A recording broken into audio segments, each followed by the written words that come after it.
Big বস। Big বস না বলিউডের big বস না, শুনলাম বাংলা নাকি আবার নতুন করে বিগ বস আসছে। বিগ বস বেটা দুমুখ।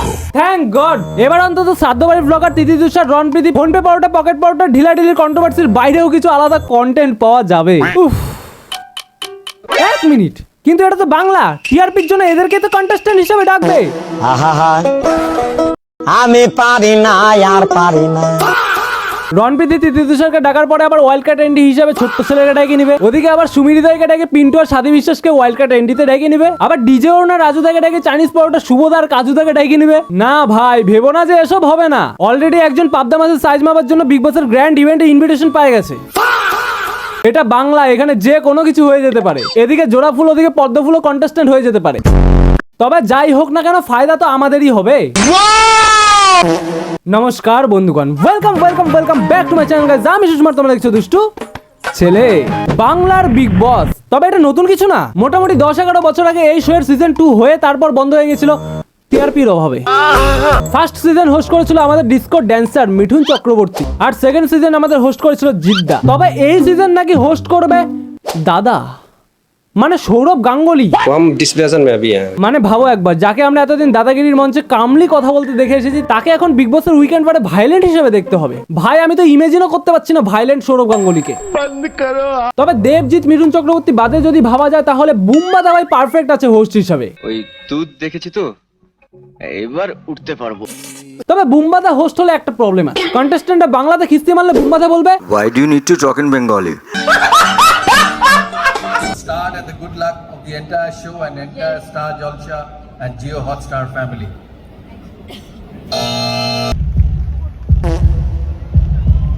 এই যা স্টার্ট করতে না করতে যে অন্ধকার হয়ে গেল। এটা কি শোয়ের ভবিষ্যৎ নাকি?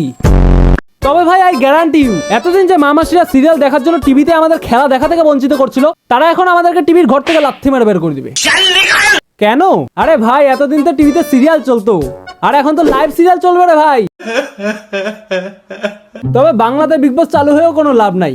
পাশের বাড়িতে ঝগড়া লাগলে আগে মানুষ বিগ বস ছেড়ে পাশের বাড়ি ঝগড়াটাই দেখতে চলে যাবে। বলিউডের বিগ বসে যায় অনেক কন্টেস্টেন্ট তাদের ক্যারিয়ার বুস্ট করার জন্য, কিন্তু বাংলার বিগ বস ওইসব সাধ্যবাড়ি ব্লগার আর ফুড ব্লগারদের ডাকবে শো বুস্ট করার জন্য। বলিউডের বিগ বসে গেলে কন্টেস্টেন্টরা মুভিতে, বড় বড় মিউজিক ভিডিওতে চান্স পায়, কিন্তু বাংলার বিগ বসে গেলে কন্টেস্টেন্টরা সিরিয়ালে চান্স পাবে। তাছাড়া তার কোনো অপশন নেই ভাই। আর বাঙালির যা হিংসা, নমিনেশনের সময় প্রতিটা কন্টেস্ট্যান্টের নাম নমিনেশন থাকবে। আর পাবলিক ভোটের কথা আর কিছু বললাম না, কারণ ওটা সিপিএম এর ভোটের মতো অবস্থা হবে। না, আমি ডিফেম করছি না। তবে বাংলাতে রিয়েলিটি শো বলতে ওই হাতে গোনা কয়েকটাই আছে, দিদি নাম্বার 1, দাদাগিরি, সারেগামাপা আর সুপার সিঙ্গার। আর আমাদের মতো জেনজিরা এখন বেশিরভাগ হিন্দি রিয়েলিটি শো দেখে অভ্যস্ত হয়ে গেছি, তো স্টার জলসায় বাংলায় এই শো আমাদের প্যারেন্টসরা ছাড়া তো আর মনে হয় না কেউ দেখবে। তবে হ্যাঁ, আমি দেখবো, আমাদের মতো ক্রিয়েটার বা রোস্টাররা দেখবে, বিকজ অফ কন্টেন্ট। না ভাই, বাংলায় অনেকদিন পর একটা রিয়েলিটি শো আসছে, তো বেস্ট অফ লাক। কিন্তু আমার একটা পার্সোনাল ইচ্ছা আছে, যে এই বিগ বসে একই সিজনে জোড়া ফুল আর পদ্ম ফুলকে আমি একসাথে দেখতে চাই। দেখা যাক বাংলায় আর কি চলছে। এ কি প্রবাসী ঘরকন্যা দেখি মরাবাড়ি ব্লগ করছে। ও, আর সুমি শ্রাদ্ধবাড়ি ব্লগ করলেই দোষ না?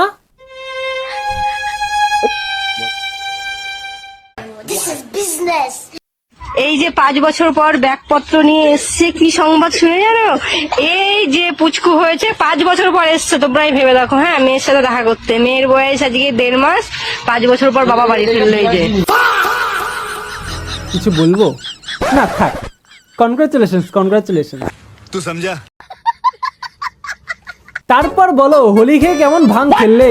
আমি ভাই ভেবেছিলাম এবার হোলি খেলবো না, দেন আমার অবস্থা। ভাই, সানগ্লাস খুললে রীতিমতো আমাকে ওরাং লাগছিল। যে যেমন পেরেছে তেমন ভাবে আবির লাগিয়ে চলে গেছে। আর শুধু যদি আবির লাগাতো তাও একটা ব্যাপার ছিল, আবির আমার ফুসফুসে পর্যন্ত হাত ঢুকায় লাগাই দিচ্ছে ভাই। দেন দেখি আমি থুতু ফেলছি, থুতু আমার কালারিং থুতু বেরোচ্ছে।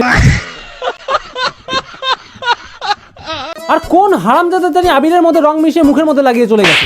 সালা, মুখ থেকে চামড়া উঠে যায় কিন্তু রং উঠে না ভাই। साले को बम से उड़ा दूंगा एक बार हाथ में आ जाए तो। পুলিশ তো বলছে আপনারা ড্রিঙ্ক করে বাইক চালাচ্ছেন। হালকা ড্রিঙ্ক অবশ্যই করেছি। হোলি আজকে একটা দুটো বিয়ার তো অবশ্যই খাবো আমরা, 4-5টা বিয়ার তো অবশ্যই খাবো। হালকা ড্রিঙ্ক একটা দুটো পর্যন্ত ঠিক ছিল, আবার বলছে 4টা-5টা বিয়ার তো আমরা অবশ্যই খাবো। হালকা ড্রিঙ্ক করেছে ভাই আমাদের ভাই। আজকে এতটুকুই, তোমরা এবার 4টা-5টা বিয়ার খেয়ে হালকা ড্রিঙ্ক করে ঘুমিয়ে পড়ো। Good night. ये क्या बात है आज की चांदनी में कि हम खो गए प्यार की रागनी में। ये बाहों में बाहें, ये बहकी निगाहें, लो आ मिल चुका जिंदगी का मजा। ये रातें, ये मौसम, नदी का किनारा, ये चंचल हवा।